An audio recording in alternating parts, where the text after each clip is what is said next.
be great to see in the next version of the letter. Thank you. Thank you, Commissioner Misich. Commissioner French.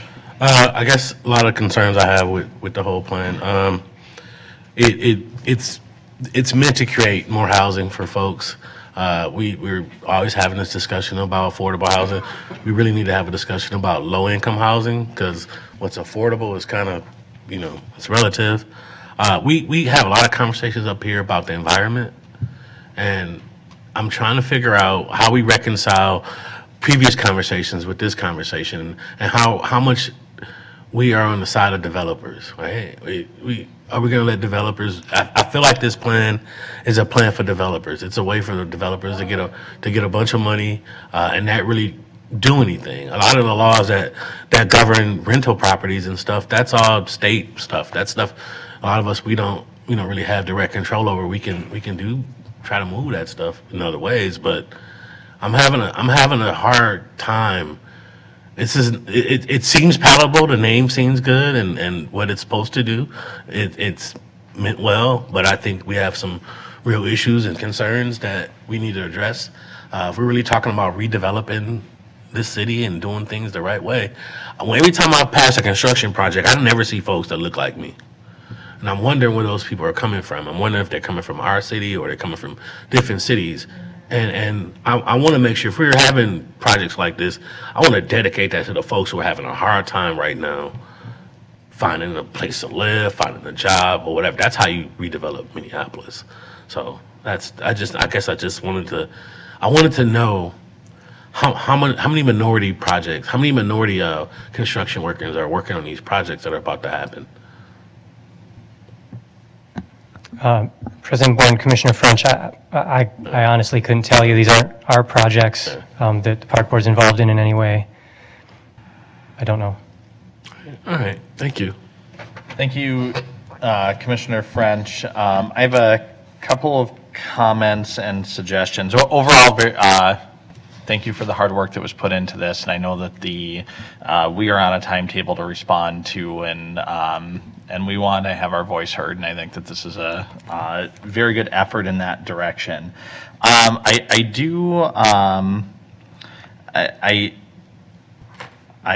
think in large part, I think the Minneapolis does have to grow, and I think the entire board sees that. And some of the numbers that you're saying, like the increased usage around the lakes, like that is largely, I think that's a good thing. And I don't want to be the person that tells a newcomer to Minneapolis that, hey, this park is for everybody else that's already here. So our parks are for everyone. And so I think we have to be really thoughtful in, as more people do come to Minneapolis, how do we make sure that these spaces are inviting? We do also have some environmental obligations too, and I think I do actually think when I read the comments around the verbiage around the shoreland overlay, if I read a slightly different introductory paragraph, I think those three then goals that we had, I think I would have nodded my head along with those. Like, oh, yep, to what Commissioner Forney said, we are trying to preserve this natural amenity for folks. And I do want the park board involved on the front end on any decisions that impact our parkland, as opposed to on the back end, which we have been a lot of times. So I would think when you're revising this language, just a couple of I don't want to write it from here, but just a couple of changes, like we say that we're not opposed to where is it? Under the first point, like movement towards performance-based criteria in addition to current height levels and setback levels. Like I think a change like that would be much more palatable to people, and I think would demonstrate that we want to be at the table when those performance-based criteria are set up, but that we are trying to protect the setbacks and the heights around the lakes. I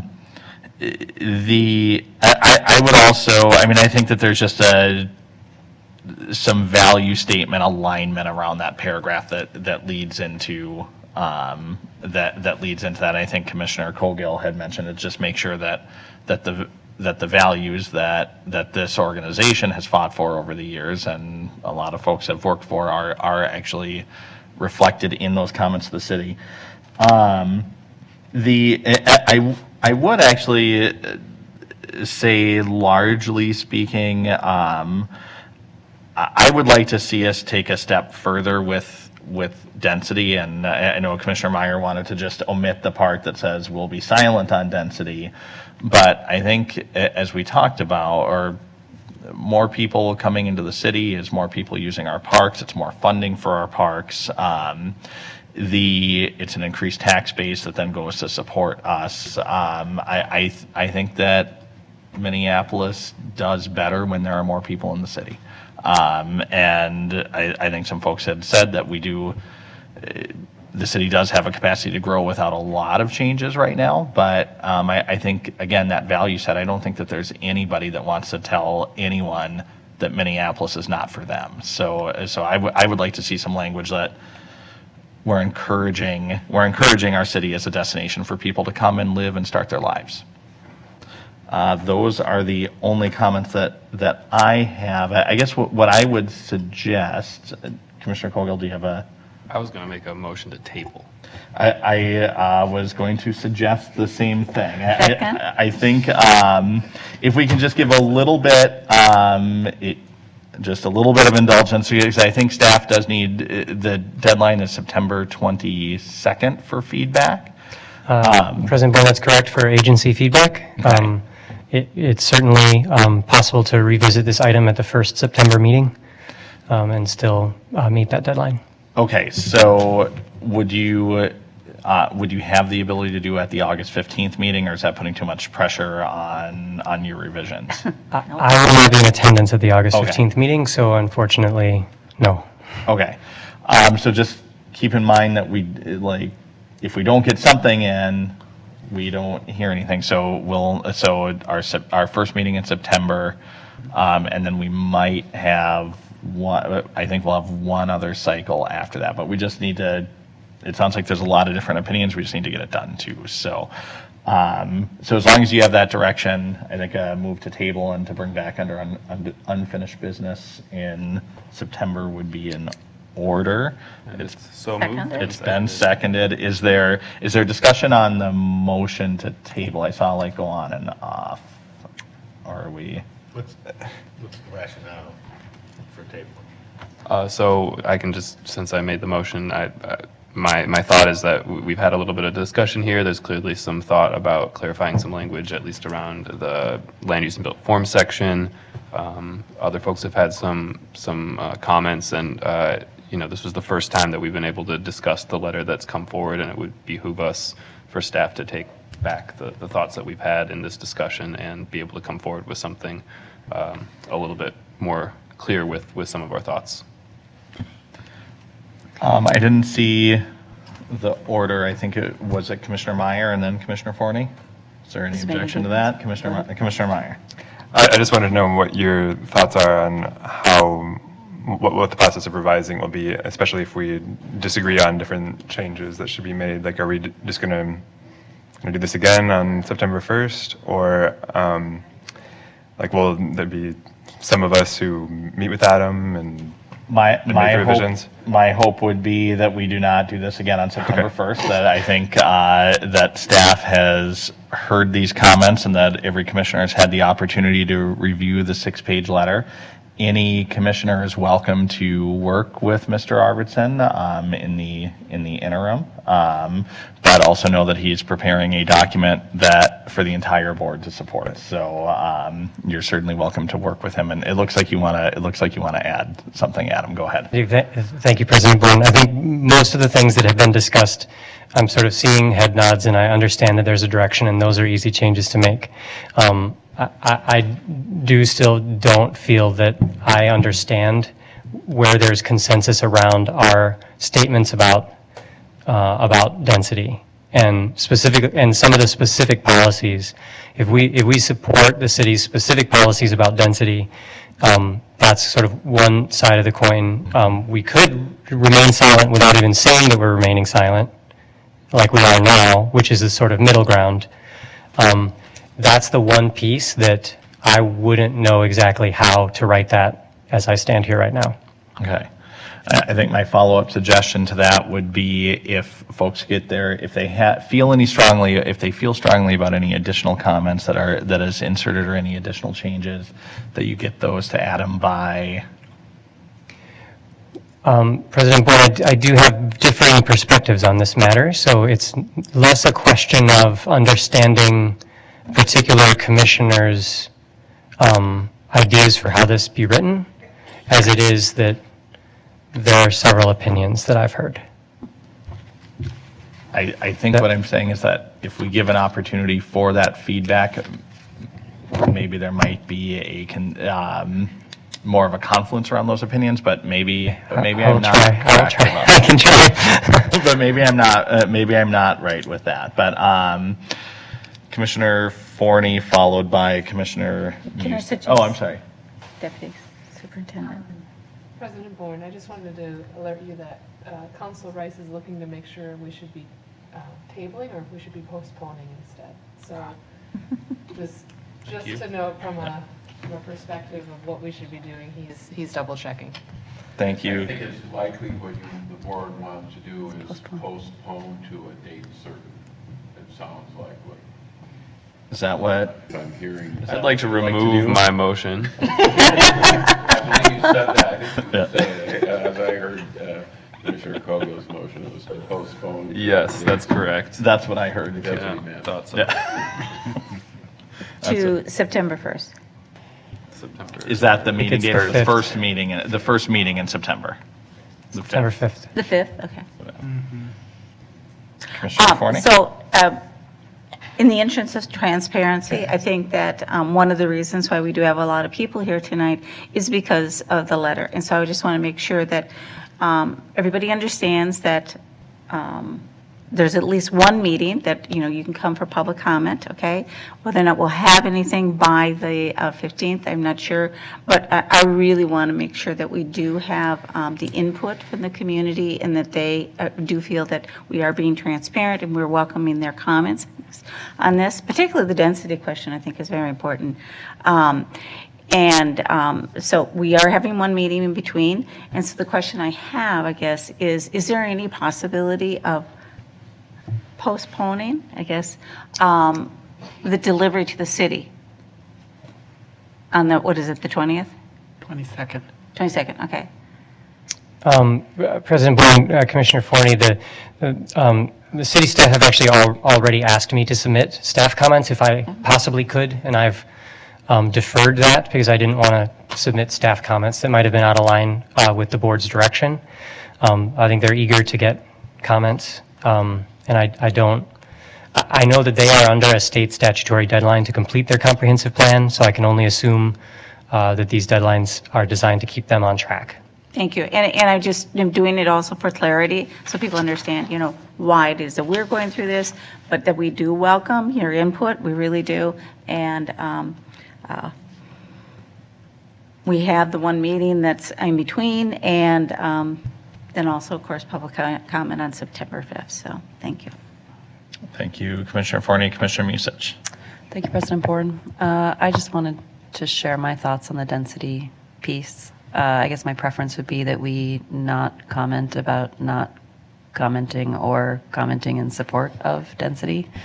Density I see as sort of a mixed bag for us in that, yes, it increases our tax base, but also it really significantly increases the wear and tear on an already overtaxed system. So I get that we're going to grow and we're going to grow no matter what, but at the same time, I as a decision-making board about parks, I don't really know that I want us weighing in one way or the other around density and the role that it's playing in the city. So that's my preference. Thank you. Thank you, Commissioner Forney. Commissioner Musich. I'm just going to concur with Commissioner Musich, the same thing. So for your understanding. Thank you. There's a motion on the table to postpone. Seeing no Date certain. to a date certain September 5th. of September 5th was what Commissioner Cogill moved. All of those in favor, please signify by saying aye. Aye. All those opposed, abstentions, the motion carries. Moving on to petitions and communications. I think that's the last item on our agenda. I'm going to start with Commissioner Vitav this week. Well, of course you are. No. Oh, where's my notes? Oh,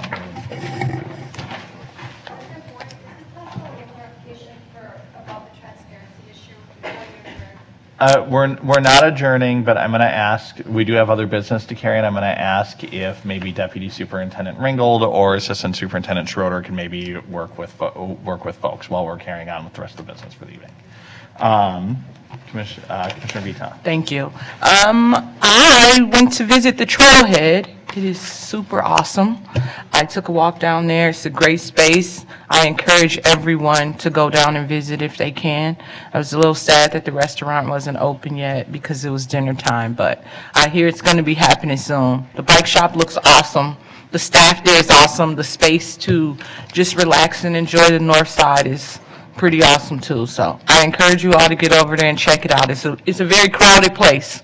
There's lots of people utilizing the space, and it makes me very happy. I've heard nothing but great things about the space being added to the neighborhood. So that is one thing. And then also I want to just talk about the superintendent search, because I've been meeting with Joelle weekly about the superintendent search, and I think it's very I think we need to really take time to reach out to our networks as commissioners and encourage people to participate in the community listening sessions. And also, if we know folks who are interested in applying, provide the resources for them to apply for the position. This is a big part of my work as a commissioner. I'm really looking forward to selecting a new superintendent, and I think we all play a part in who shows up here as the next superintendent. And it'd be good if we all, got some people out to those sessions. I met with her, I think yesterday or day before, and she said the sessions are slow. There's not a lot of people there. And before she added on the additional, I want to say 17 sessions, we were just getting a lot of feedback about community wanting involvement in who the next superintendent was going to be. And I know she has one way of reaching out, but I think it'd be good for us to reach out to our networks just in case she's missing somebody or people don't have access to the same things that they're putting out. So again, I would encourage all the commissioners to reach out to networks, to have people engaged in the community listening sessions or community input sessions, and also with the application process for the next park superintendent. Thank you. Thank you, Commissioner Vita. Commissioner Meyer. So the East of the River Master Plan was originally scheduled to have its comments closed on July 29th. We had over 500 comments, which I understand is the most of any of the areas that have been planned so far. So we had a lot of input. Eastsiders really care about their parks. But there were two flaws in the timeline of the East of the River Master Plan, with that comment period being in July. The first problem is that almost none of the neighborhood organizations meet in July. And the second problem was that most of the students in the university area were gone for it. So I asked staff if there was any way that we could extend that period.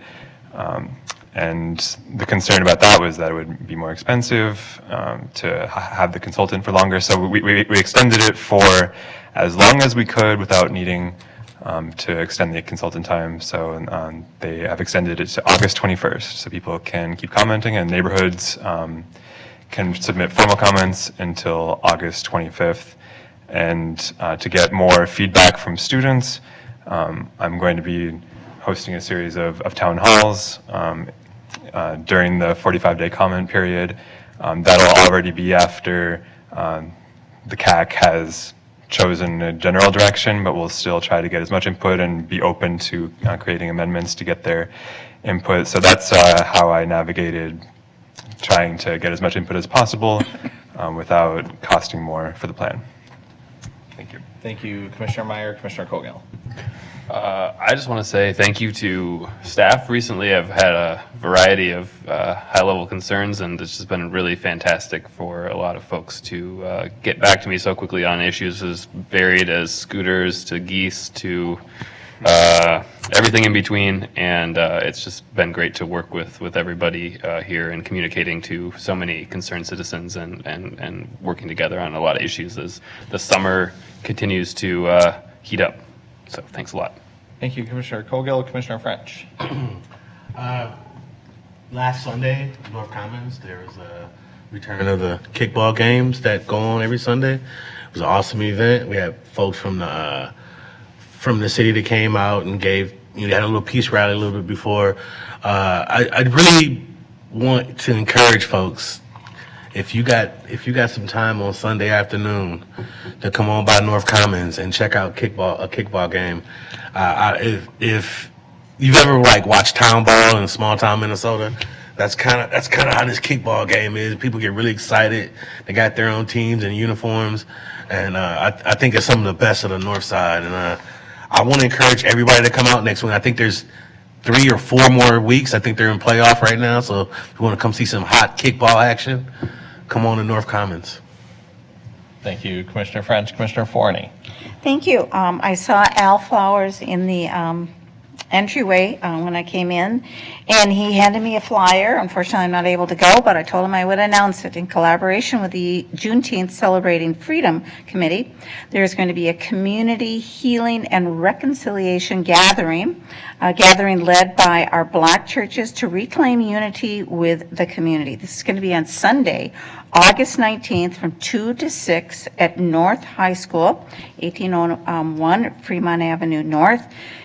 Big letters around it saying we care, compassion, faith, love, solidarity, peace, and unity. So please, all come. I think that it will be a very helpful and healing experience. Thank you, Commissioner Forney. Commissioner Severson.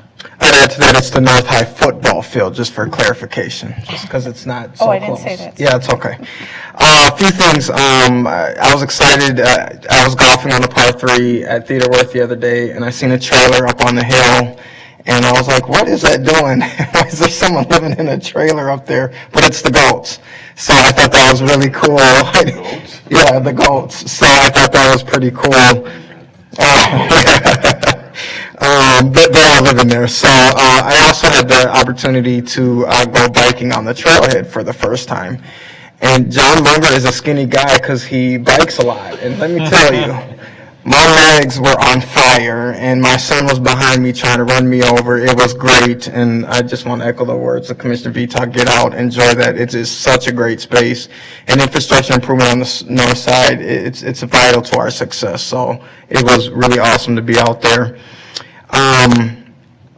The other thing I want to talk about, again, we had our kickball league. I invited many folks to come out to North Commons Park. I do want to send a special thank you. It was really important this past Sunday because of the murder of Nate Hampton, a young man in our community and a very beloved community member. Superintendent Miles showed up, which was awesome. Assistant Superintendent Cox was there and helped put this on, had the showmobile. And it's important to me because the community is asking questions. Why aren't our politicians all supporting us? Why are they not here? Why are they not speaking to us? Why are they not across the street talking to the kids and the families that are struggling? So I think the park board management showed up, and Commissioner French once again showed up, and the north side is really wrapping their hands around Commissioner French. So thanks again for showing up. And once again, come out and enjoy and watch folks play kickball. It's a great time. They're grilling with their families. There's kids out there. They're playing chess, they're playing checkers, so there's so much going on other than just that. But come out, support the north side, and have a good time over at North Commons Park on Sunday, starting at, I believe, 1 o'clock is when they start, I think. Thank you, Commissioner Severson. Commissioner Musich. I'll pass, thank you.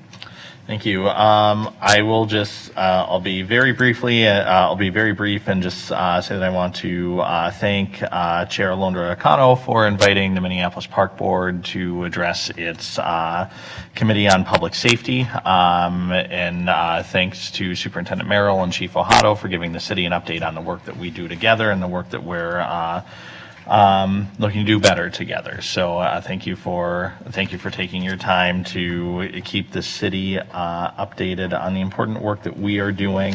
Thank you, Commissioner Colgill, for setting up a meeting with President Bender to talk about the needs that the Minneapolis Park Board has moving into 2019. So with that, I will recess the regular meeting of August 1st and move into committees. And I believe it is Chair French.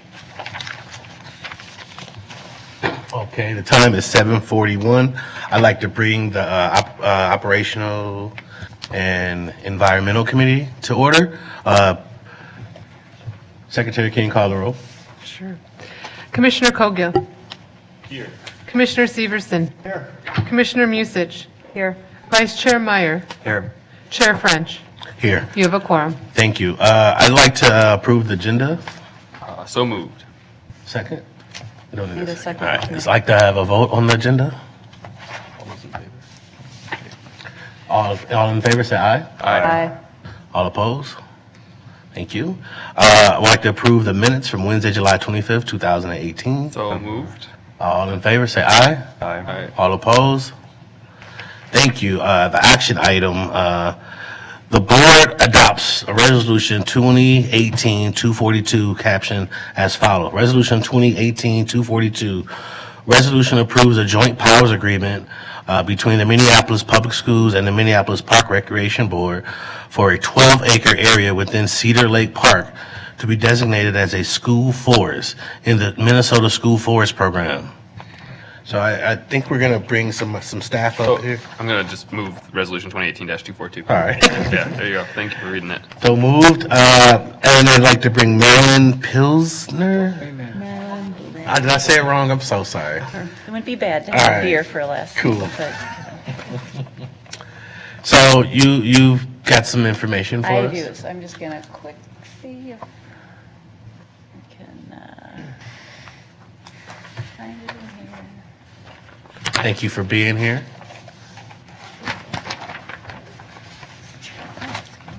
So.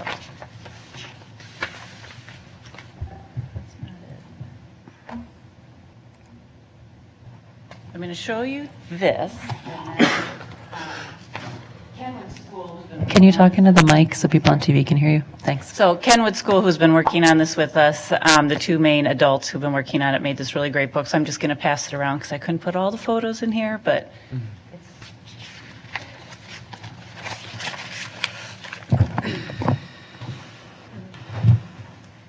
So I'm here to just give you a quick rundown of what a school forest is and the proposal ahead of us. And so Cedar Lake Park School Forest will, if you approve it, School Forest is a program that's actually run by the Minnesota DNR. It's been around since 1950, unbelievably. They range in size from a few acres to 300 acres, and even though it says forest, it can include a wetland, it can include a prairie, anything like that. And the intent of the program is to provide an outdoor classroom that is tied somehow into a school anywhere within the state of Minnesota. And the school is the group that actually connects with the DNR and asks for permission to create a school forest, and then the DNR will provide support for that.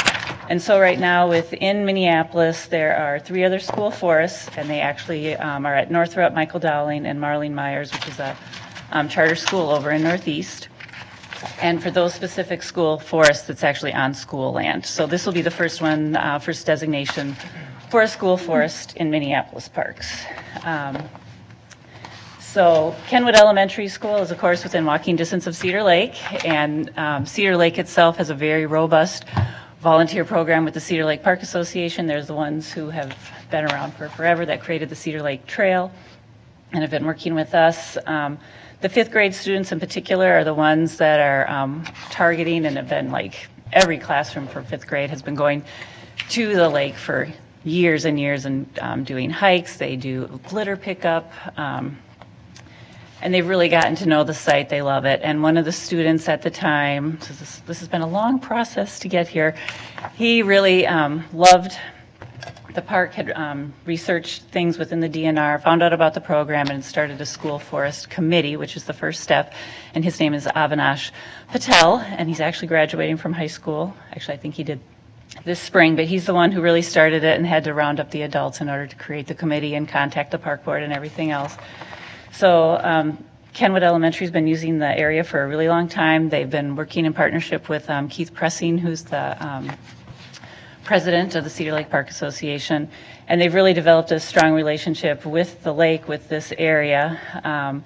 They do an annual thing with Orioles, and I'll try and remember to send an announcement out next year so you can go out there and see there, but they actually, during spring migration, put out oranges and everything like that, and you can actually just come and sit and watch Orioles come through. They've actually kind of altered their migration route, it feels like, because there's so many every year they remember and come back. Some of the other activities that they've been doing is, I know that looks dangerous, but that's actually slingshots that have seed bombs in them, and so they're actually shooting native plant seeds into the prairie to increase the diversity of the plants in that site. They do plantings, and other things, and they're all activities that have been identified in our volunteer stewardship agreement with Cedar Lake Park Association. So they kind of keep an eye on everything to make sure they're not adding anything funky. And then the benefits of a school forest designation is really for the school itself, and again, the school is the driver for this. They get DNR staff support, they get access to free materials, curriculum workshops, trainings on how to really utilize a school forest outdoor classroom and integrate it into all components of your curriculum, from art, science, math, music, all of it, and use the space for that. And it is within walking distance, so they can be there frequently. And then, of course, students gain access to nature, and we all know how important it is to be outdoors. So those are the major benefits. This is the location that, working with Keith Pressing and students and teachers, this is the area that would be identified as the school forest area. It's about 12 acres. It does have some wetland in it, but it provides a really nice space for the outdoor classroom, and kids would continue to learn there, but also help with, just like we're calling it, basic maintenance in that joint powers agreement, but that's more like litter pickup or planting. So, Sorry, I'm confused. Which one is where the space is? Right or so left? so the wetland is right on the edge of the shoreline there. It gets a little muddy. But majority woods, because again, a school forest can encompass any of those. It's the area This is outlined in the dark. blue This is on the East image on the Cedar left. Beach, Not Hidden Beach. This is East Cedar Beach. Right in here. So this is where you would come in and come up the walking trail and take you down to the beach. Is that And what's the photo on the right? So that is just, we actually own those two parcels. So sometimes they set up the feeders there because it's easier to get to that particular location. So the joint powers agreement is something that is required by the DNR. That's why we're not doing a memorandum of understanding or a permit or something like that. That's just their standard, and so we're sticking to that. The JPA was written by Park Board staff and Minneapolis Public Schools. Both legal councils have reviewed it and okayed it. And then next steps would be once you approve it, then in September it would go to public schools for their approval. And then officially that space would be enrolled in the school forest program, and teachers could start to access the resources of the DNR. So as quick as I can make that. Do you have any questions about it? Okay, thank you for your presentation. I'd like to open it up for questions. Anybody have any questions or debate? I'd like to call on Commissioner Musich. Thank you, Chair French. I just wanted to say thank you for working on this. I know it's been a long process. These forest schools are very exciting. I got the opportunity to tour one in St. Paul Park as part of Greater and Greener, and some of the curriculum that they use to teach us as part of that presentation, I just got to use this weekend with my nephews to teach them about trees. And I would love to see us explore ways to utilize these spaces in a similar fashion, particularly for families that aren't in the Minneapolis Public Schools that might do homeschooling or be educated outside of the traditional education system so that they can have access to this sort of environmental educational opportunity as well. But very excited to see that we're going to have one in the parks, and that it'll be so well loved by a lot of kids. Thank you. Any other questions or discussion? I got a couple quick questions. Is this going to be open to any school? Can any school say, hey, can we drop by the school for us even though they don't go to Kenwood? Commissioner French, anyone's welcome to do it. It's really just a designation that, so if another school wanted to do it, I think they could talk to the program coordinator and see if they would be willing to share the resources that are available to it. But it doesn't actually put a fence up or anything like that. Any school could come in. So if, say, I work at Central and I wanted to bring 15, elementary kids over there, do I just call somebody up or just bring them on over? You just bring them on over. Okay, cool. Bring them on over. I think that's what I was asking. Other than that, I don't think I have any. I think it's a great.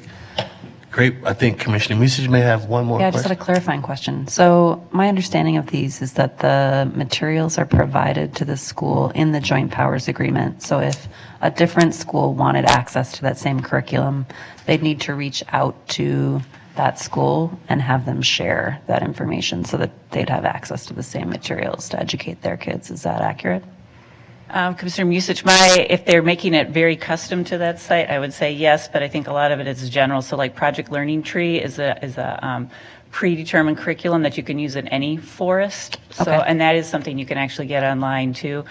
But by being part of the program, the DNR will alert those teachers to these free workshops and conferences. They have access to DNR staff to help them write grants that might work with us then to get additional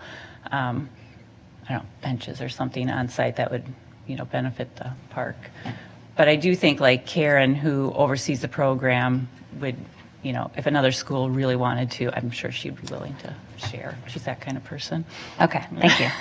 Thank you, Commissioner Musich. I'd like to call on Commissioner Foney. Thank you.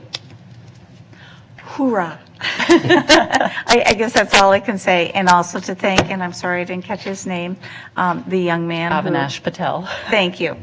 He needs, huge applause, and I understand that unfortunately, or fortunately, whatever, he's graduated and he won't be able to utilize it, but we appreciate his legacy. So, thank you. And I'd like to say thank you as a fellow educator. Anybody who wants to go and get dirty with some kids, I think it's okay. So I'd like to make a motion to move this. Oh, it's been moved. Been You just moved. call on the vote. Now you just need to vote. So now I'd like to call all those in favor of this resolution, please say aye. Aye. All opposed? Resolution has been passed. Move to adjourn. I would like to move to adjourn. So moved.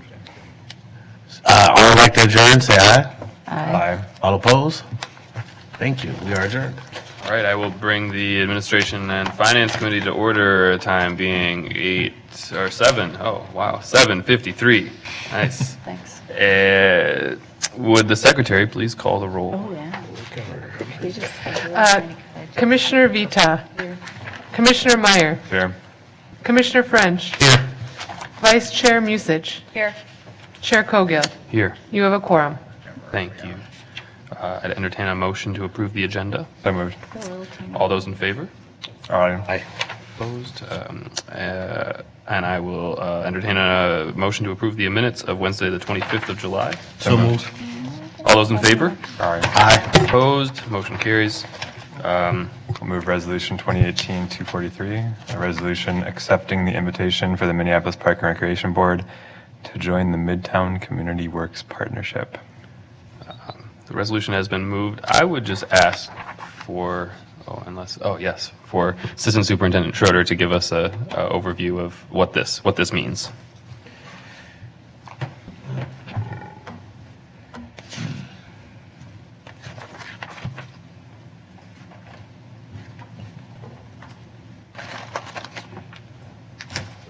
Chair Cogill and committee members, I'll run through this really briefly. And importantly, I'll provide a little bit of history here too, because it predates, I think, just about everybody here. The Park Board was a part of the Midtown Community Works Partnership until 2008, and it was seen at that time as a key connector for the Grand Rounds, and there were actually 2 Park Board commissioners who participated as formal representatives to the partnership.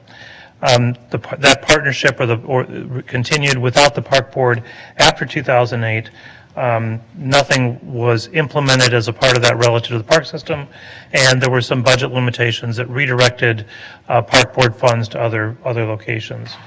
It was earlier this year, I think it was in May, that the Midtown Community Works Partnership voted to extend an invitation for the Park Board to essentially rejoin. And it was recognizing that at the current time, with the Midtown Greenway constructed, they're actually entering a phase where they're focusing more directly on enhancing connections to neighborhoods. And planning staff has actually been working closely with the partnership to pursue grants and develop some processes for funding. It's also important that as we move through this, that there are opportunities for parklands on some of the properties that are adjacent to the trail that could become important as a part of the neighborhood park system. So this invitation recognizes the work we've been doing with them in 2018. It really focuses on continuing equitable access to regional parks using the Midtown Greenway as a trail. And the park that I've mentioned, and one we've been talking with Hennepin County about, is the CPRO site, which is a relatively small site, but it provides an important connection from the neighborhood to the Greenway. The financial commitment is $5,000 for 2018 and $10,000 for 2019. And the services that are related to that are outlined in a work plan that was attached as a part of the resolution. And as if this were to be approved, the president of the board would appoint one of you to serve as a representative, and there would be a corresponding staff representative. And I think that's enough, and I'll stand for questions. Thank you, Superintendent or Assistant Superintendent Schroeder. Are there any questions? Commissioner French? I guess I would like a little information about why we decided not to continue that partnership in the past. And Chair Commissioner French, I wish I could give you a little more insight about that, but that was in 2008 that we stopped participating as a part of that partnership. As I understand it, there was a point in time when the trail was largely implemented and they moved beyond their studies of implementation and connection and were really moving into some of the other things that related to the Midtown Lake Street corridor that were probably more oriented towards development that might be adjacent to the Midtown Greenway. I think also in 2008, as I understand it, one of the other driving concerns from the Park Board side was simply a limitation in funding. And what's changed since then? Like, they are really focused as they've started to get development happening along the Midtown Greenway. They're really starting to look at some of those connections that peel off of the Midtown Greenway to focus on some of the nearby parks, and the things that we've been working with them on relate to wayfinding and signage that would be connecting people who are in a neighborhood park, how you get to the Midtown Greenway, and then how that links to the chain of lakes on the west end and the Mississippi Gorge and the river on the east end. I'm a new bike owner. I've only had a bike for about 2 or 3 months. Electric bike. Commissioner Utah likes to bike shame me. I found that the Greenway is like the best way. I worked at South High School for summer school. It's the quickest way to get to work. I've rode it at least 6-7 times this summer, and I like the Greenway. So I like it. Thank you, Commissioner French. Commissioner Forney. Thank you, Chair Koga. I wasn't up here when this all started, but I was on the original Midtown Greenway Coalition, and I'm just so excited that we are going to be rejoining it. Just a clarification, to me, what's really unique about the Midtown Greenway, and I also believe the Cedar Lake Trail, is that those things were funded with transportation dollars. Those are not parks; those are transportation corridors, and I just think it's so important, kind of like what we talked about, with the comp plan response and everything. Connections to our parks are so critical. And so for us to be at the table, I think, for 5,000 this year and 10,000 next year, we'll get our, more bang for our buck, because those connections are so critical. And we should be at the table. So I'm very excited that we're being invited to come back. Thank you, Commissioner Forney. Are there any other questions? Seeing none, one question. Do you foresee all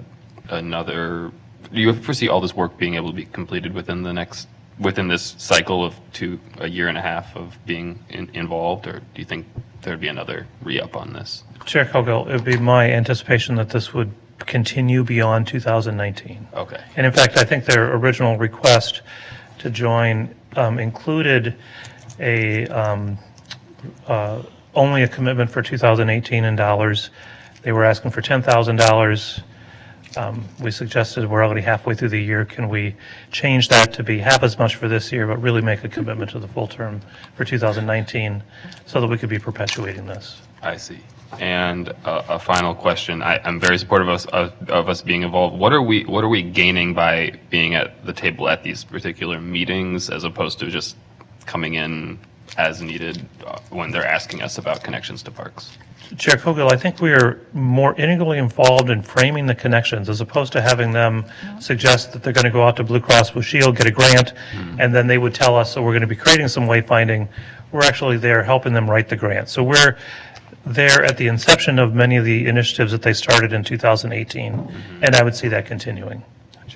Thank you. I think there are no more questions. With that, all those in favor of Resolution 2018-243, please signify by saying aye. Aye. Opposed? Motion carries.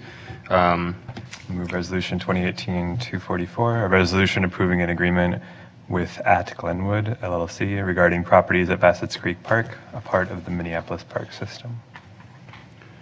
The resolution has been moved, and we'll take a presentation from Assistant Superintendent Schroeder. Hello again. Chair Coghill, I'm going to try and make this relatively short and as simple as I can. It's a complicated process that involved, some of you may be familiar with a process called proceedings subsequent to initial land registration. Some maybe not, but it basically happens when we can't prove ownership to the land that everyone thinks that we own, which is exactly the case here. So I'm going to walk through a few slides to orient you to the park, to the properties, and how we're actually going about resolving this, and actually stepping back to the action that happened in 2015, which initiated all of this. So this is Bassett's Creek Park. It's a 70-acre park in the Harrison neighborhood. Bassett Creek flows to the middle. It's separated into two pieces by different portions of two railroads. And in this map, the two yellow areas were the subject of a land exchange that was approved by the board in July of 2015. They're essentially equal-sized parcels of land. Parcel A is a parcel that is owned by the park board. Parcel B is owned, at the time it was owned by an entity known as June Capital. At Glenwood has assumed the interests of June Capital. And you can see that the two parcels are on opposite sides of not only Bassett's Creek, but of the railroad corridors. Parcel A has no practical use for parkland. Parcel B has no practical use for at Glenwood. To switch the two parcels actually makes a lot of sense, and in doing so, we would create a more contiguous piece of parkland going back to this on the westerly side of the creek, and they would have a little more land that really we can't use on the easterly side of the creek. That was an agreement that for the land exchange that was approved by the board in 2015.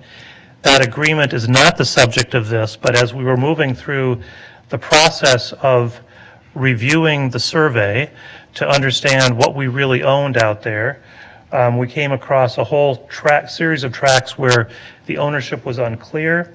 And importantly, this one little thing right here, which I'll zoom in on, says no documentation found. And it extends back to a condemnation action that was started in maybe 1930 and was supposedly completed in 1942, but somehow was not recorded in the Torrens property title to the property. So we've been moving through a process of working with legal counsel to get the transactions recorded properly in Torrens title.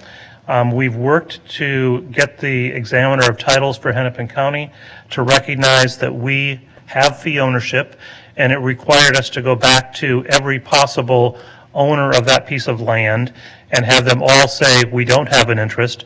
And the last remaining one is the one that's operative here, and that's at Glenwood. So, and even in this process, at Glenwood was not saying that we disagree. They were saying, yes, you own the property in question. I should go back and point out the piece of property, because it's not the piece that we're trading.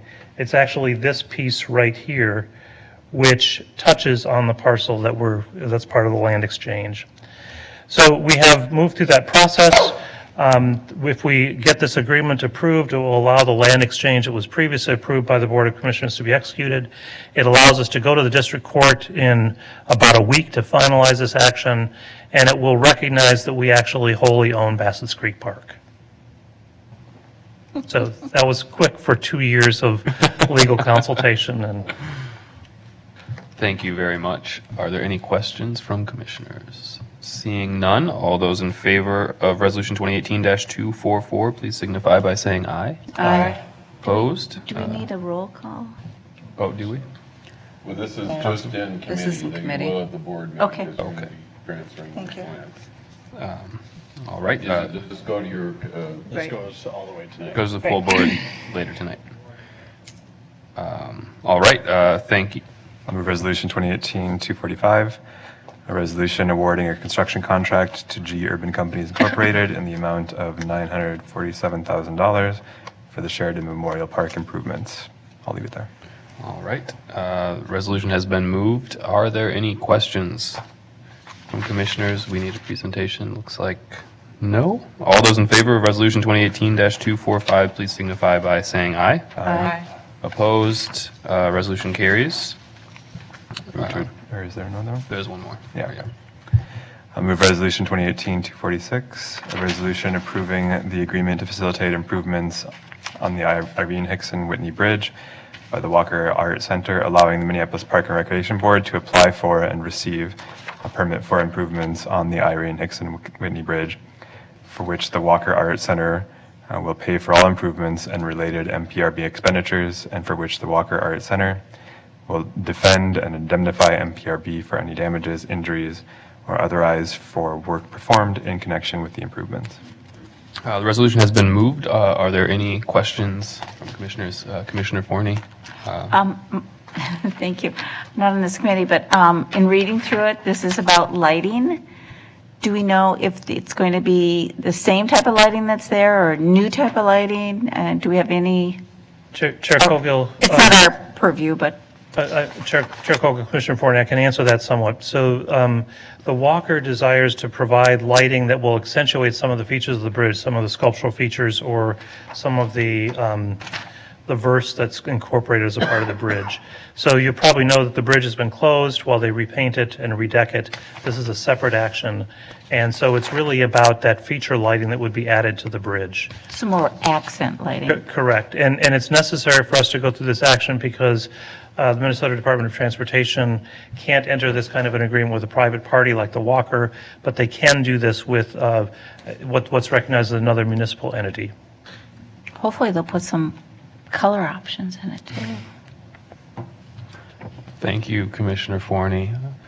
Seeing no other questions, all those in favor of Resolution 2018-246, please signify by saying aye. Aye. Opposed? Motion carries. I'd entertain a motion to adjourn. So moved. All those in favor? Aye. We are adjourned. I'd like to convene the planning committee. With the secretary, please call the roll. Commissioner French. Here. Commissioner Severson. Absent. Commissioner Meyer. Here. Vice Chair Cogill. Here. Chair Forney.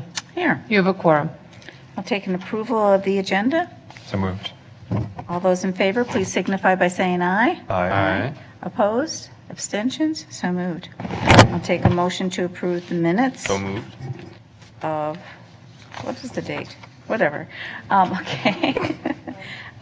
Great. All those, yep. Commissioner, or Chair Forney, there are no minutes on this particular, for this particular committee at the moment. So you don't have anything to approve in that category. Oh, okay. They're just not ready yet, so they'll. Yeah, there will be, but they weren't prepared yet for today. Okay. All right, we will move past that. Okay. I'll move Resolution 2018-247, a resolution approving license agreements with Hennepin County for pedestrian ramp retrofits at Meadowbrook Golf Course, Logan Park, and Beltrami Park. Okay, we're going to have a presentation by Christine.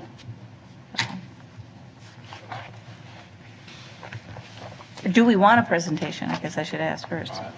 I'd like a short. Okay. I'd be happy to have one. Yes.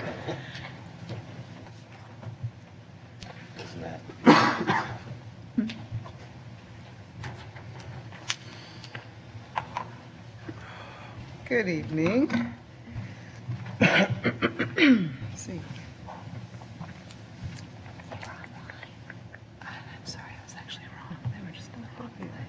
Yeah. They should have been under. Okay, because I thought there were ones. Okay, I'll go back to that.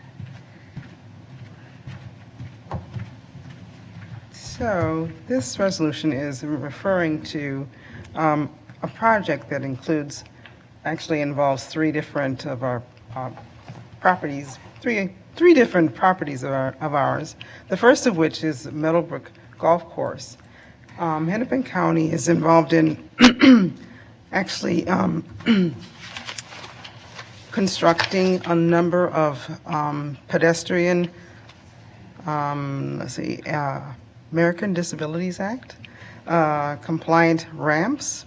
So, and there are three of which are they are located on our property. So at Meadowbrook, there is a bus stop that is located on the northern part of the golf course.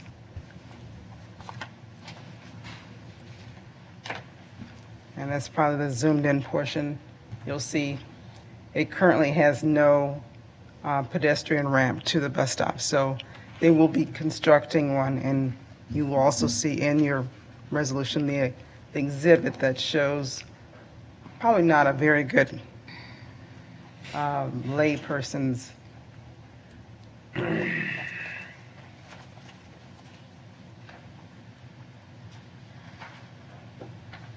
that's the best way. It's not exactly the best way to see it, but you can see that that's how they plan to construct the ramp.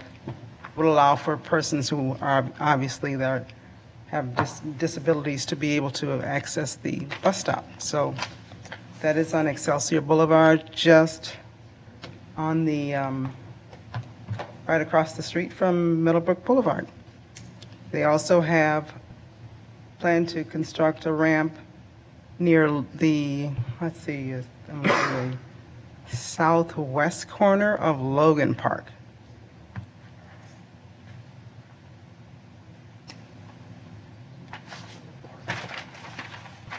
So that would be on the corner of Broadway, and I think that's Jefferson Street.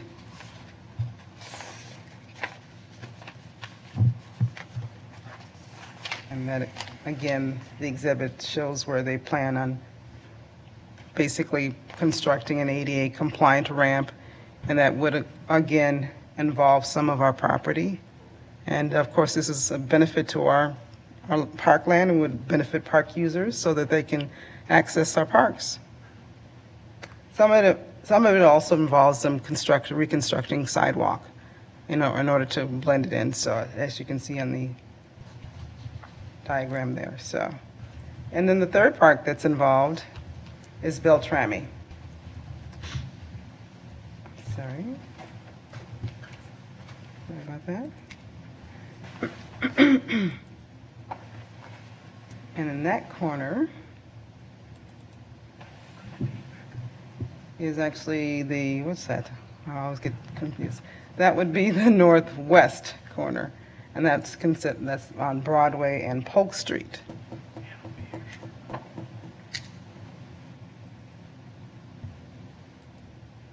again, that's sort of blending in so that people who have disabilities would be able to access the sidewalk. And you can see from the previous slide that, or from the previous photo, that there was not a ramp, and that you have a county map that shows sort of our property line. It's sort of a suggestion of where our property line is, but it's sort of not necessarily on our property, but it could be. So we have granted a license in case there is. A lot of cases with county, they don't always provide a property or boundary line, but when it's close, we just err on the side of safety. And this license allows them to not only provide and construct it, but it also allows them to do it on our land and benefit us for these pedestrian ramps. Are there any questions? Thank you, Christine. Commissioner French? I guess I don't have a question, but I'm very excited about this. As a former coach with kids with different abilities, you may have 4 or 5 wheelchairs that may have to walk an additional 2 or 3 blocks because it's not compliant. And so this is really important to folks who are in wheelchairs. So thanks staff or whoever thought about doing this. I appreciate it. And it's awesome. Actually, it's the county that came up with this, Really? and so we just are They do some providing good them stuff. the permission to do so. So I'm sorry. Christine, just one question. When are we anticipating that this work is going to be done? Is it in this season? It actually is going to be, I think they're pushing it back, but they were planning on, I'm sorry, Commissioner Forney. Don't worry. Chair Cogill. I think they're intending on having the work to be done this fall. Okay, wonderful. Good. Okay, if there's no other questions, then all those in favor of the resolution, please signify by saying aye. Aye. Opposed? So moved. Okay, and I'm just going to go back. We do actually have minutes. I thought I saw them online, so that's why I was wondering. Anyway, so I'll take approval of the minutes from Wednesday, July 11th. So moved. Okay, all those in favor of the motion, please signify by saying aye. Aye. Opposed? Abstentions? Okay, so the minutes have been approved. And now we're going to go on to a study item, and it's Deputy Superintendent Ringel is going to be talking about log rolling. Are you going to demonstrate too? Not tonight. That would be fun for the future.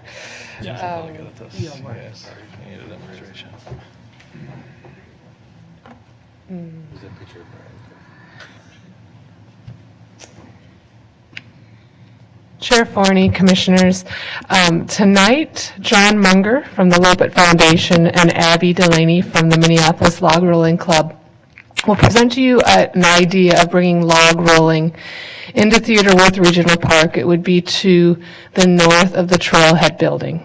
They'll walk through kind of all those parts of it. What I want to do is just give you a framework on which you would be thinking about this type of an addition into Theodore Wirth Regional Park. So this is not something that is in the approved master plan for the park. So if this is something that we get kind of a general nod that that's a great idea to move forward with, one of our next steps would be to look at the community engagement process that would be associated with vetting that idea, amending that master plan, bringing it back to you, and since this is a regional park, it'll also go to the Met Council for their review and approval as well. So within that context, what they will be looking for from you tonight, what I'll be looking for from you tonight, is some indication that this is something that we should invest some of our time in to kind of move through that process, because it'll take us a little while to do that. So with that, I'd like to invite John and Abby to come forward.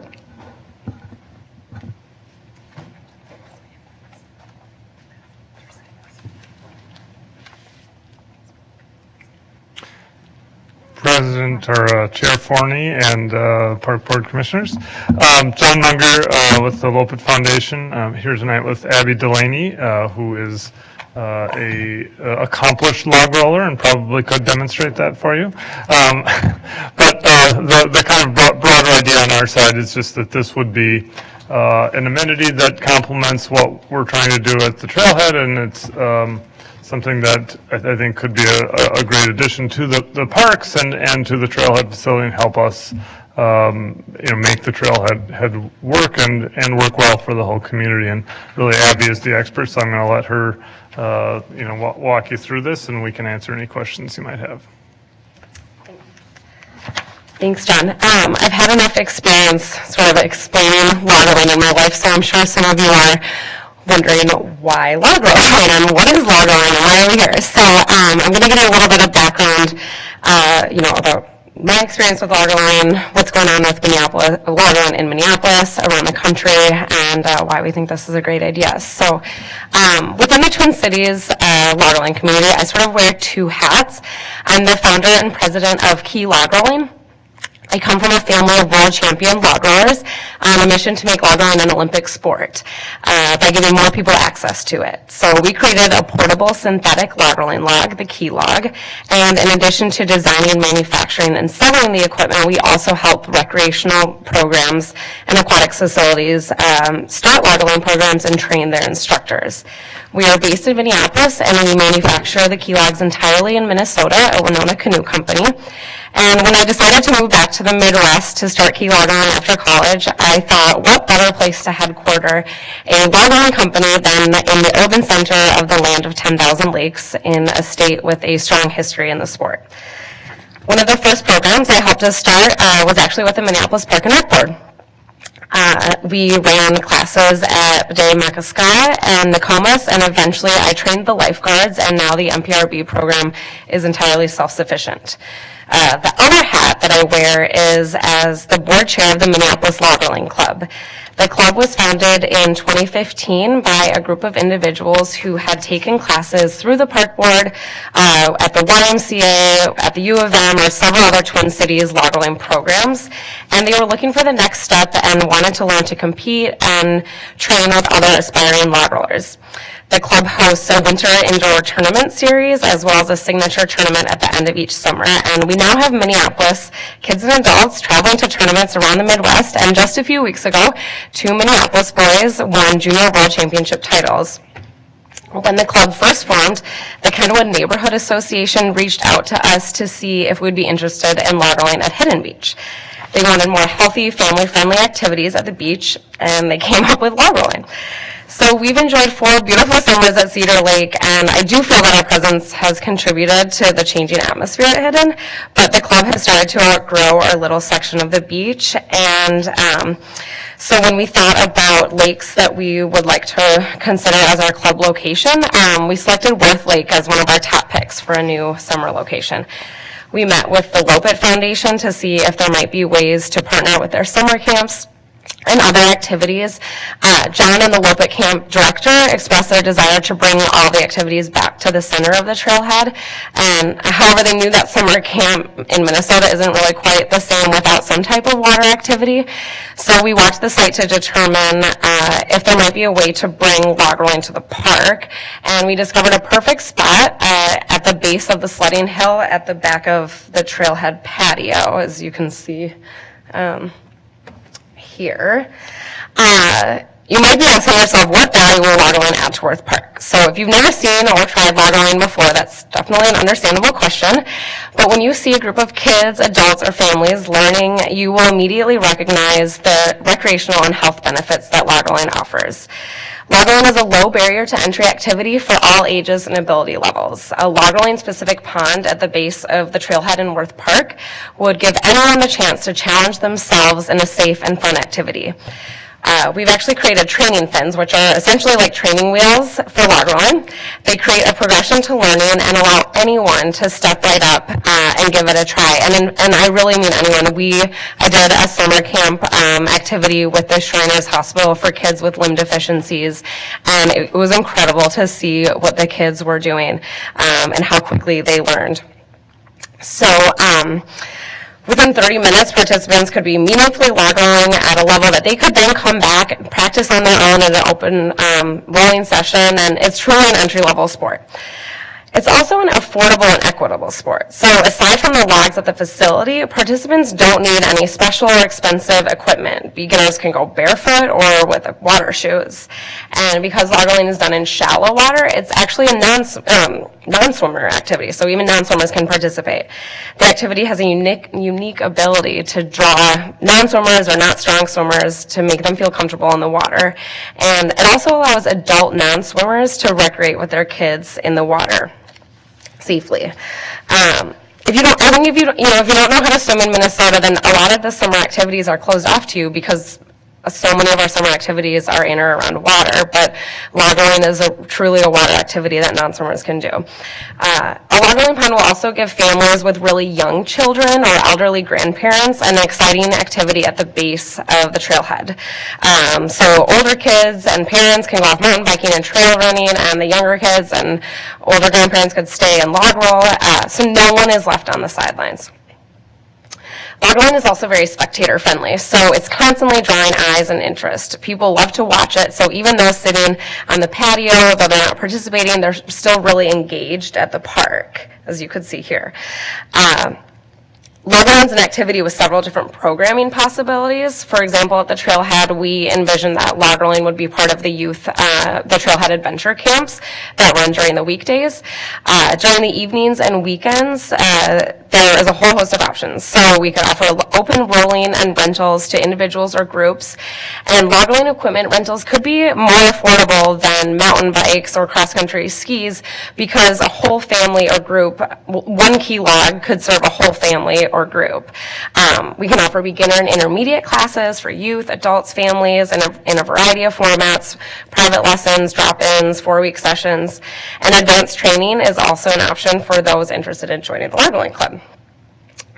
In addition to ongoing weekly programming, there are several opportunities for special events and pond rentals.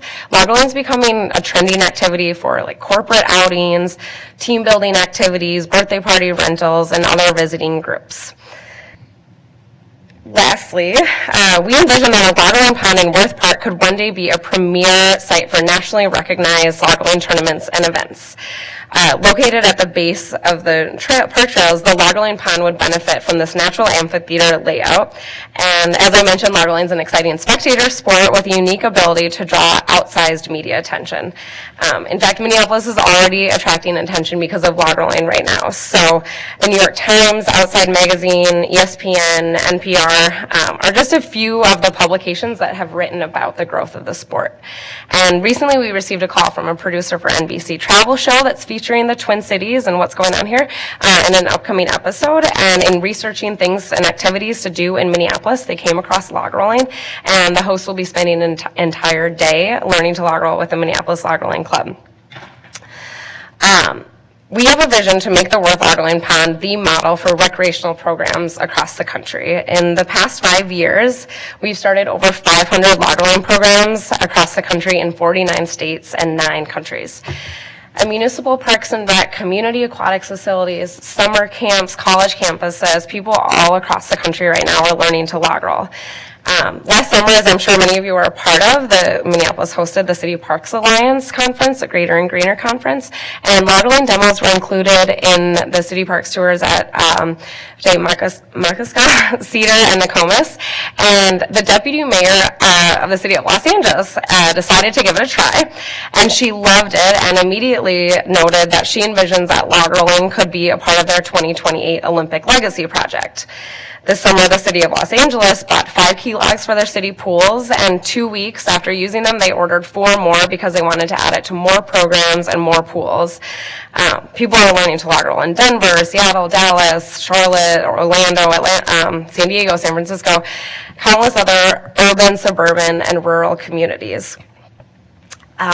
So this sport is really growing across the country, and I really believe that Minneapolis has the opportunity to be a worldwide leader in the sport as we continue on our Olympic mission. So this log rolling specific pond would be the first ever built in an urban park and would cement Minneapolis as the model program. Log rolling has a really strong history in Minnesota, and we want to ensure that it has an exciting future here as well. So I'd love to open it up to any questions that you guys have about that. Thank you, Abby. Yeah. We do have a couple of questions. So Commissioner French. I got actually a couple questions. One is because Commissioner Vito always tries to get me to do dangerous things. So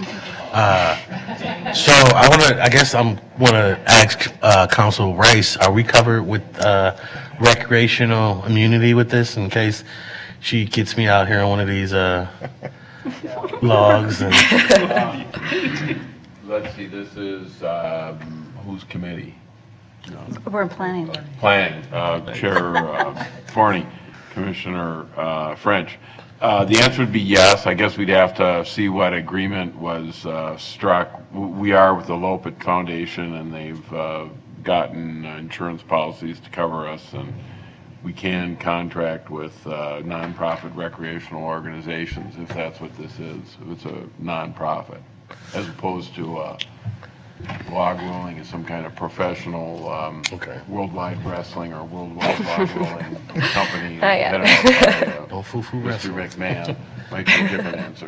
As long as it's nonprofit, the answer is yes. Don't diss wrestling. Okay. And I'm really excited because I was like, I'm not doing that.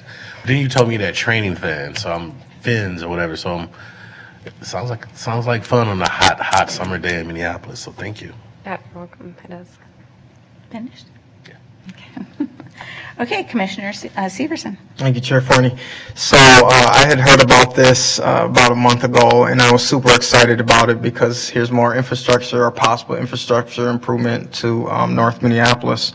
I do got some concerns I hope you can answer, but I want to share that I think partnering is really important for the success of the future of the park board and our schools and our city. As someone who frequents Theater Worth, I feel like every day I'm either walking through there golfing, bike riding now, or just getting some food. It's just awesome seeing that many more people in the community using our facilities. But the few questions I have, number one, is parking is a concern of mine. So we have the 2 lots there. And they're starting to look like it's getting filled up now with just the golfers and the bikers. So is there going to be adequate parking for adding another facility or partner at Theater Worth where the Lopet and the Par 3 are? I'll take that one. Chair Forney, Commissioner Severson. This is summertime use. You're not going to see this happening in the wintertime, right? I think the real strongest pressure on our parking is going to be wintertime, both because the skiing is just that much more intense right now, and because people can't bicycle. And, I think there is really not infinite, but a very significant ability to absorb bicycling type of parking, and I know that not everyone can park, and we want to save those parking spots for people who really need them, and so we'll be offering incentives for people to bike to the facility. So I think for sure there's potential concerns there, but I think the winter is far greater concern than anything you'll see with the log rolling. Okay, because I just have legitimate concerns of older citizens that are golfing there, and now they can't park there, and there's not. I mean, the 18 hole it's a little distance for somebody to walk to get to play the Par 3, and then I don't want that lot filled up because both lots have looked pretty full to me the past couple times I've been there. Yes, so far the only feedback that we've received, we've been open 2 weeks now, was we had a little appreciation event the second evening we were open, and that was the only time we've had somebody say, it was hard to find parking. But otherwise, I think we've been able to accommodate all the parking needs so far, and I think there is another discussion to be had potentially about how we handle the parking lot, and I don't necessarily think we need to get into that right now, but there are other ways of making sure that the parking is more available. Okay, thank you. My next question is, so this is at the end of the tubing hill. Is this going to impair if we get some great snowfall and we can get our kids? I'm really excited about getting the tubing hill going. Is this going to impair us or slow us down from getting that tubing hill up and running because this is open water that I don't know if it's going to freeze or if it's going to be drained and then you'll put some on top of it? Yeah, no, the plan would be to drain it in the fall, and that's part of, what's kind of going into the whole kind of engineering of the facility. So it wouldn't impair the tubers? No. Okay. Although if you wanted us to set it up so that when you tube down, you did water tubing across. And then my last thing is, it's more of a comment, is I need to make sure that your organization wants to make a commitment to the residents of North Minneapolis, and that we're not just building this for people to come take over our community, because that's how a lot of community members feel. So I would want to see some serious engagement with the people that reside in our community, specifically people of color and lower income communities, so they could feel like that this is a part of something that they own and get to participate in. So I won't want to see like $1 million fees for them to come participate. Yeah, Commissioner Severson, I think that's one of our main goals for this, because we, as I mentioned, our mission is to make Lager Lane accessible to everyone, and we really want to expand the reach of people who are learning how to log roll, and it is an affordable and equitable sport for, anyone can just step right up and give it a try. And I love to cross country ski and mountain bike, but they're not inexpensive sports, and so I think the reason why we really like this idea of the Lager Lane pond is that it is a more affordable option to people, and one that entire families can enjoy together. And I also just wanted to add, as part of the parking issue, I think one cool thing about the lagering is that I envision that a lot of people who are already coming to the park for other reasons, that this will be like an add-on activity that they'll do while they're there. So of course we would love to start to see a draw for people specifically for Lager Lane, but I think that it's great because then a whole family can come together, and they might have already been planning to mountain bike, but then some of the kids can log roll and vice versa. Awesome. Thank you. I appreciate it. I apologize, I didn't see who put on lights first, so I'm just going to go this way if it's all right with you. So Commissioner Vito? Thank you, Commissioner Forney. I'm not on this committee, but I have a couple questions and comments. I have a question for John Munger. I'm wondering who's going to foot the bill for this wonderful. Chair Forney, Commissioner Vito, wonderful question, and one that I asked as well. The plan is for the Log Rolling Club to be doing the fundraising to make this happen. How much do we think this is going to cost? I think our engineers have figured that it'll be about $60,000. It's not a real significant endeavor. It's basically a 2-foot deep pond with a liner. Okay. And I was going to talk about the parking a little bit because I work in the area. I think a lot of parking will be freed up there now because the Thor construction parking lot is done on Plymouth Avenue. And I know, like, for us at North Point, we use the park's parking lot. And we had a shuttle there that would drive us to work for like the past couple months. So I think that that's going to change soon. I did not use it. I was wondering why you were having trouble. There's always a North Point van there getting people to work, so and it's there all day. So I think that's going to change. And then lastly, if this did happen, I think that Commissioner French and I should have the inaugural log roll. Right? Don't you think? Jennifer, would you please record that? I do need that already. We have witnesses. Thank you. This is very exciting.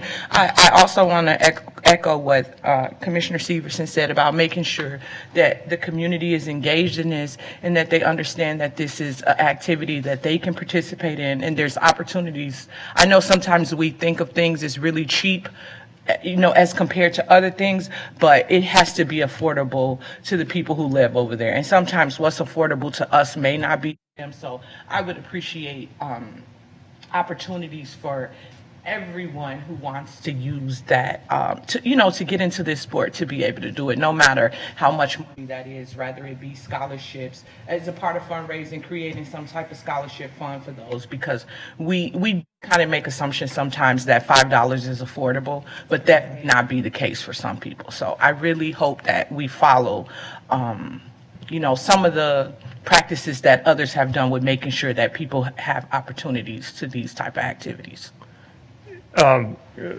Chair Forney and Commissioner Vito, if I could comment on that, because I think it's an important point. I mean, when Abby first came to us, really the thought was, how do we make this part of our adventure camps, which, we're very intentional about making sure that adventure camp, has North Minneapolis involved, and that's a big piece of what we do. So that was kind of where this idea came from, is to make sure that those kids in adventure camp have this opportunity.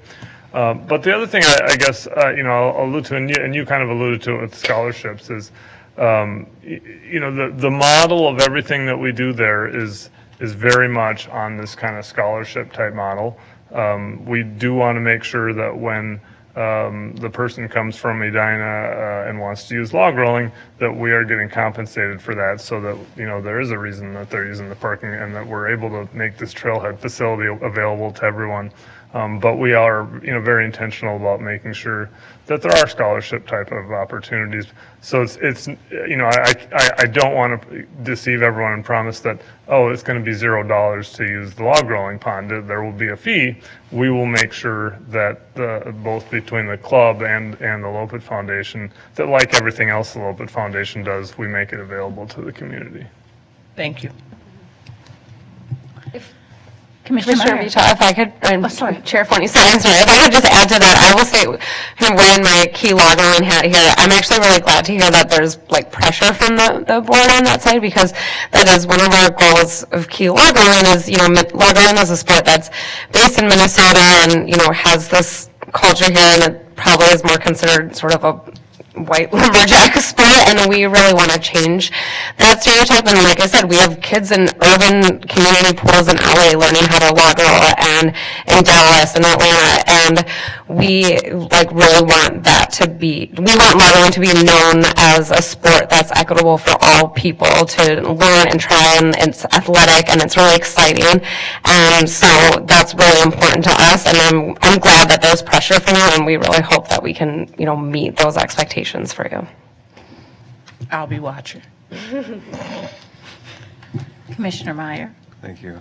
Secretary Ringgold asked or wanted to get a sense if this is something that we thought was worthwhile, and my answer is yes. This sounds like a lot of fun. Already told Commissioner Vita that I would love to do it with her. A little hurt that she didn't invite me to that inaugural role, but but I'll be there. In regard to transportation, I brought this up at a previous meeting, but I would really like to see if it's possible for us to extend that bus line out to the trailhead. So maybe as part of your investigation into the viability of this, you can see if that's something we can do. Thank you. It stops right now at the chalet. How many blocks? Block and a half. About 300 yards short. Yeah.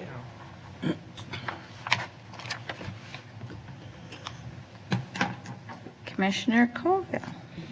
Thank you for the presentation. I have a couple of questions. I guess maybe first, so I can get an image of this facility, are there examples of this exact kind of pre-built log rolling specific facility that I can look at a video somewhere, or how am I best going to be able to get a vision of what this would look like? Sure. So Chair Forney and Commissioner Kogo, this, as I mentioned in the presentation, this would be the first of its kind in an urban park. So we have some drawings from Wank Engineering. I can send you images or videos and images of log rolling in the city lakes, but I think that's the exciting part of this, is that it's truly one of the first of its kind, and we have an opportunity to really be the model for that and for other parks when they are considering designing log rolling specific ponds. So there's no log rolling specific pond in any private facility or any kind of facility anywhere? Not of this size or scale. I'm sure that there are like backyard log rolling ponds that people build and with little liners and stuff, but yeah, nothing of this size and scale. I see. And what happens in the winter? Chair Forney, Commissioner Coghill. Yeah, so like Commissioner Severson asked about, we would drain the pond in the winter. Okay. We would actually be making snow right over it because it's part of the It's where the Okay, tubers come sorry. down. It's part of the landing, so to speak, for the tubing Got hill. you. And again, I guess I'm just trying to get an image of everything. So, you're coming down there, and do you need to have a swimsuit to do this? Can you do it, is it a wading pool / space where there's logs going Yeah, on? so it'll only be about it'll be about 2 feet deep. Actually, the shallower the better for log rolling because you can just literally step right up. You could wear shorts, you don't really any sort of athletic wear. We did a log rolling demo in Central Park in New York City Parks Department with New York City Parks Department this past summer, and it was like a 30 by 50 pool right in Central Park, about 2 feet deep. We had people trying it in jeans. We had little kids, trying it in their undies. I think that's the cool thing. Everyone was just willing. They just saw it and they had to try it. So I think once the word gets out and people know about it, they'll come, prepared in their water clothes or shorts or athletic gear. But if someone really wanted to give it a try in their jeans, when the deputy mayor of Los Angeles tried it at the Greater and Greener conference last year, she was in denim jeans and a denim shirt and gave it a try at time of speech. But really, there's no special equipment that the individuals need. Fantastic.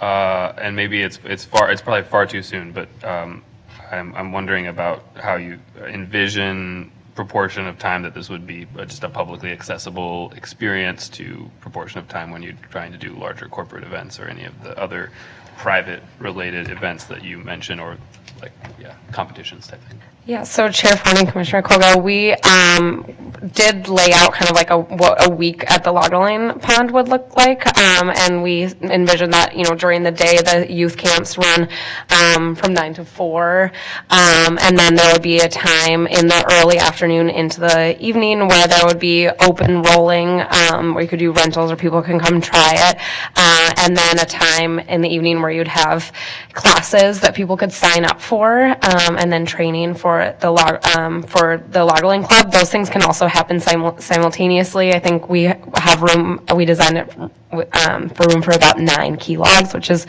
I think pretty significant. And then on the weekends, same things. I think you could have drop-in classes and open rolling, and then only at certain times when there were sort of private rental groups that wanted to rent the pond, we could do that, but it wouldn't be every weekend, all week. I think, the focus, the primary focus is to have it as where people are coming to recreate and log roll. But of course the rentals can generate revenue to supplement the pond. And then, between 1 and 3 times a summer having a log rolling tournament where you'd be putting on more of an event. But again, that's really great time for people to come and watch log rolling in the park. Thank you. Fantastic. I don't think I have any questions. Being you've already spoken, I'm going to go to Commissioner Musich first. Thank you, Chair Forney, for letting me speak since I'm not on this committee. And I apologize if any of my questions are repeats. I needed to take a break from my eyes. But a couple things. Water quality. I assume that we would have to be doing some kind of water quality testing. What's done to ensure that this doesn't just become a giant bacteria factory that's sickening everyone that uses it? Yeah, sure. So we worked with Rank Engineering, and they we should probably tag team on this a little bit, but it'll have a filtration system, and there is enough well water to replenish when needed, and they basically have designs so that it limits animals falling into the pond and that kind of stuff. So it's definitely something we've considered, and the engineering firm has worked out. And the other thing I would add is that we have on-site staff that's that's much bigger in the winter, but doing the trails and so forth, and they would be doing the monitoring and so forth, and make sure we're changing out the water when necessary and dealing with it as necessary to make sure that it's a good experience. So it would just be fresh water and not have any sort of chemical additive to ensure the bacteria levels are kept in check? That's correct. That's the plan. Okay, that's a little concerning to me, but I guess it's something that we would have to discuss further if this were to go anywhere. The other question I have is about the plantings that you're proposing to go around it. I'm not entirely sure how something like that can hold up to the wear and tear that we get in the winter with the snow that goes over it and the amount of foot traffic in this area and the occasion where we do have really crappy winters and there's not a ton of snow coverage, the damage that would be done to that, and sort of what the long-term viability is of plantings under a high use winter area. Chair Forney, Commissioner Musich. So a couple things. One, the snow would not ever be a low amount of snow for us because we make the snow artificially, so we would have feet of snow there actually because of the tubing hill facilities. So you're not going to have people directly walking on it in the winter months. And then the other thing I'd say is, yes, we'll need to work on what exactly those plantings look like, and Wink is helping us. But I'd also, point out our trails superintendent is a turf specialist. He comes from the Minneapolis Club, a golf background, and would be able to, I think, help us do that as best as possible. Okay, and is there a reason we're not looking at log rolling at one of the beaches within this park system rather than adding additional infrastructure in an already pretty densely utilized space? Do you want to address that? Yeah, sure. Well, I'm sorry, President or Chair Forney, Commissioner Musich. The density of activities is actually what makes the trailhead work, that the different activities complement each other, and this is a summer activity versus a winter activity, for instance. And that density of activities is by design, right? So you come there to mountain bike and you see that you can try log rolling. You come there to go for a hike and you see that you could try one of these other activities. Or to play par 3 golf and you see that you could try this, or vice versa. So that's really kind of the by design. Okay, thank you. Commissioner French? I want to know about ongoing maintenance. How much per year would this cost the park board or the Lopet? How much would this cost per year? I know we said the initial $60,000 to initiate it. Chair Forney, Commissioner French.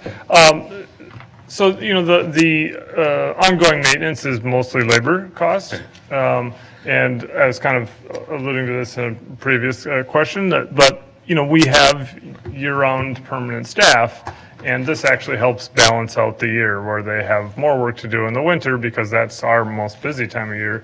This is something that we'll certainly add some extra costs, but mostly it's extra labor costs that we're already incurring. So it's really helping, our cause in that way. So the Lopet staff would be staffing the pond as well? Be the same staff?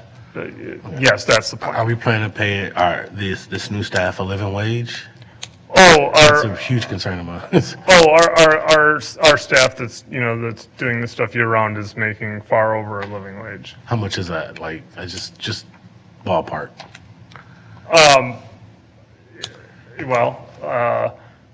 guess I'm a little uncomfortable, giving You don't have to give me a specific person's wage. I just want to know, if we're paying 15, 16, we 17 we are paying those staff all above, I think, $38,000 a year and with full benefits. Okay. Another thing I heard you say, well above. you talked about your pedigree as a lineage as a champion, world champion.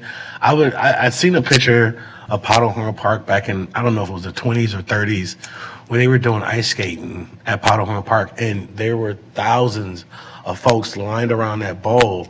And you said there's a world championship. I would love to see that world championship come to the trailhead and that revenue to go back to our parks and to the Lopet. So can you talk a little bit more about how we wrangle that? Yes, Chair Forney and Commissioner French, we would love to have Minneapolis host the World Log Rolling Championships. In fact, I think it was in 2008. The World Championships has traditionally been held in northern Wisconsin, and in an effort to start moving it around, the United States Log Rolling Association put out bids, and I think I think it was in 2008, and it was in North Minneapolis Park that they hosted their World Loggerline Championships. They put out they set up a big tank and ran the event, and it was just 1 year. But this, I think, could be really rival where the World Championships are held now. There's kind of this natural bowl where they're held, and we're super excited about hosting really nationally recognized events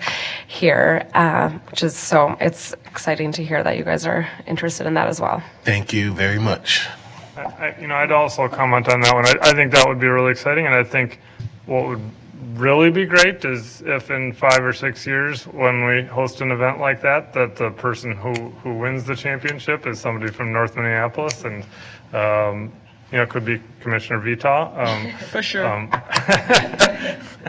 Or Commissioner Meyer, who wasn't invited onto the. You're not.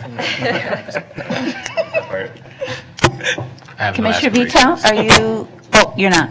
Okay, all right. You do want to speak. Speak. Thank you for letting me speak again, Commissioner Forney.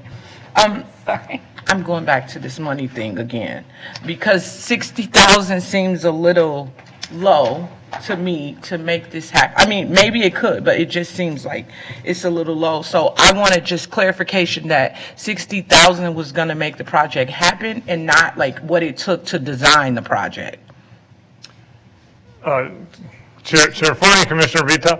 Yeah, we've engaged Wink to do the engineering work and the design, and we've worked with Pete from Wink before, and he's given us good estimates that have turned out to be accurate and on the snowmaking side of things. And so I feel good about that. I mean, I think you're right, and I would probably tell Ms. Delaney that she should plan on raising 75,000, but I don't think it's going to be an order of magnitude different or anything like that.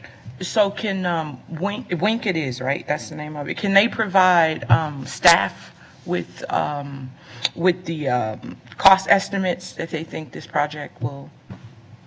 Yeah, if we haven't already, we can do that. Yep. Okay. And then we're for sure that like the fundraising, that you all will guarantee the money for this project. Thank you. That's it for me. Thank you. Great.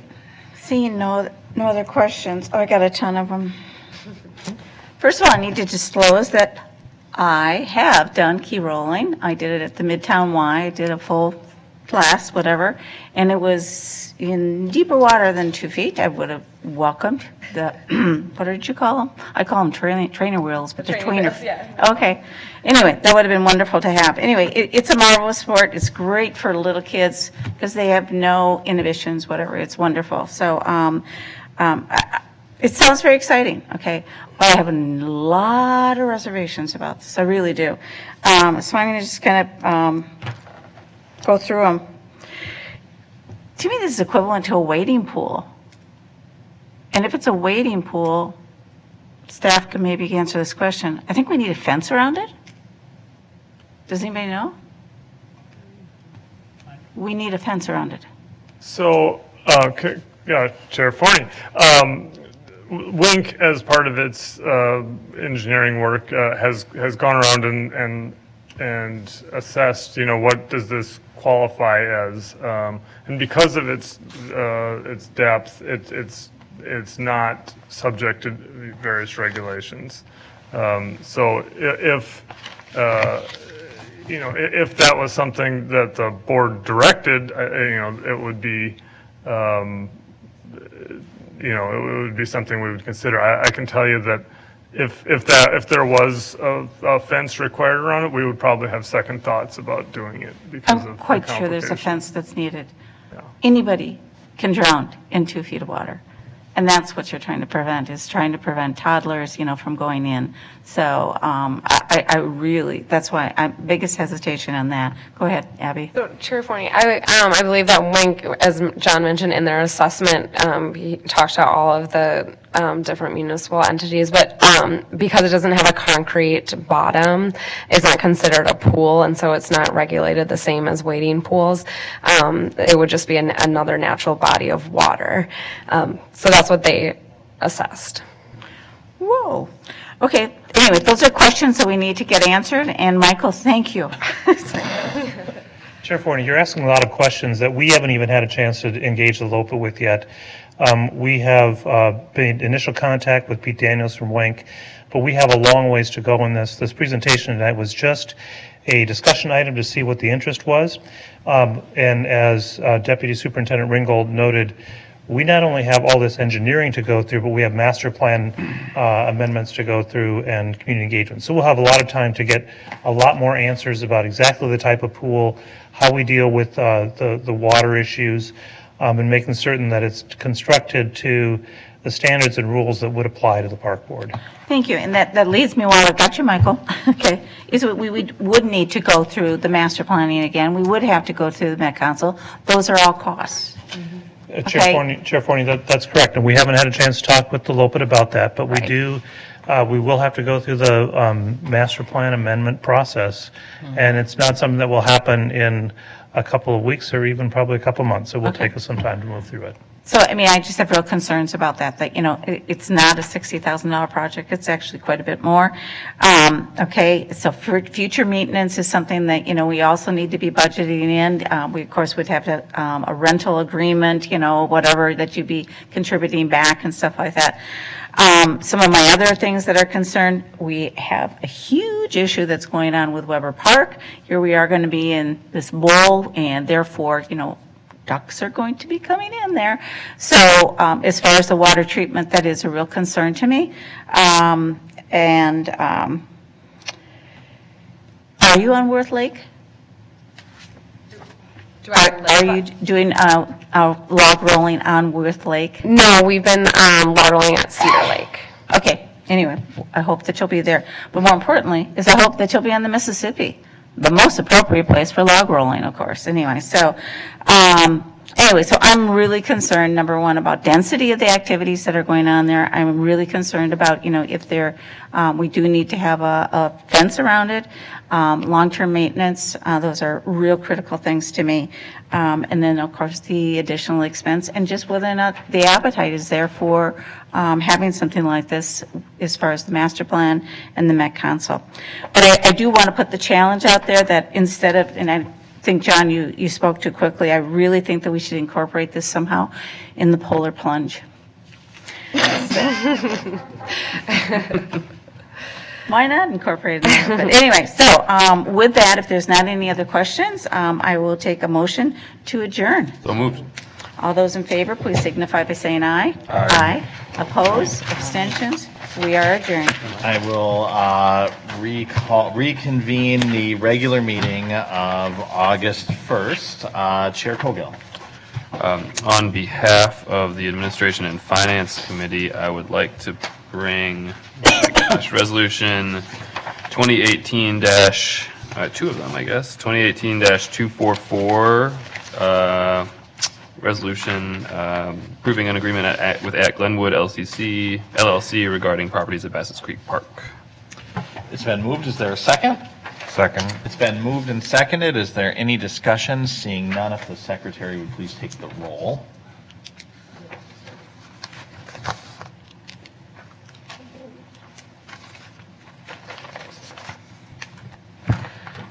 Commissioner Musich. Aye. Commissioner Cogill. Aye. Commissioner Severson. Aye. Commissioner Meyer. Aye. Commissioner Vita. Aye. Commissioner French. Aye. Commissioner Forney. Aye. President Bourne. Aye. You have 8 ayes, 1 absent. The motion carries. Chair Cogill. On behalf of the Admin and Finance Committee, I'll move resolution 2018-246, resolution approving the agreement to facilitate improvements on the Irene Hickson Whitney Bridge by the Walker Art Center. It's been moved. Is there a second? Second. It's been moved and seconded. Is there any discussion? Seeing none, all of those in favor, please signify by saying aye. Aye. Opposed, abstentions, the motion carries. I would entertain a motion to adjourn. So moved. It's been moved. Is there a second? Second. It's been moved and seconded. All of those in favor, please signify by saying aye. Aye. Opposed, abstentions, we are adjourned. The time being 9:04. For Commissioner Meyer, I would like to call to order the Committee of the Whole meeting of August 1st. If the Secretary would please call the roll.